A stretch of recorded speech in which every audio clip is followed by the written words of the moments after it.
ஜனநாயகம் இருக்கணும்ல. இன்னைக்கு கருணாநிதி குடும்பத்தில் அண்ணா அவர்கள் சொன்னாங்க, கருணாநிதி, ஸ்டாலின், உதயநிதி, இன்பநிதி வரைக்கும் இப்போ செட் பண்ணி வச்சுட்டாங்க, வேற யாரும் வர முடியாது அப்படிங்கிறது. ஆனால் அதிமுகவில் அப்படி இல்லை. உழைக்கிற இளைஞர்களுக்கு வாய்ப்பு. இது எம்ஜிஆர் காலத்தில் மட்டும் இல்லை. இப்போ என்னுடைய தந்தையார் அவர்கள் ஒரு சாதாரண வெள்ளம்பட்டிங்கிற கிராமத்தில் பிறந்தவர், விவசாய குடும்பத்தில் பிறந்தவர், வழக்கறிஞர். 1980 அவர் போட்டியிடுகிற பொழுது திண்டுக்கல்லை தாண்டி யாரும் அவருக்கு தெரிஞ்சதில்லை. அங்கே கட்சி பணிகள் செய்தார் என்பது, நல்ல படித்த இளைஞர் என்பதற்காக அவருக்கு ஒரு வாய்ப்பு தேடி வருது சட்டமன்ற உறுப்பினராக.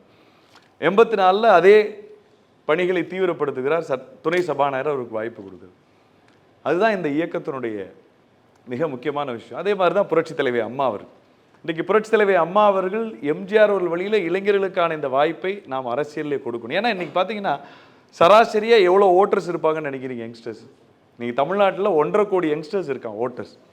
இப்போ அதிமுக இளைஞர்களுக்கு ஏன் முக்கியத்துவம் கொடுக்குறேன்னு சொன்னால், நாளைக்கு ஆட்சிக்கு வருகின்ற பொழுது நம்முடைய ஐயா பழக்கரப்பையாளர் சொல்றது போல எப்படி சுரண்டுவது, ஒரே வருஷத்தில் எப்படி 30,000 கோடி சுரண்டி எங்கே முதலீடு செய்வது என்று குழம்புவதற்காக இல்லை.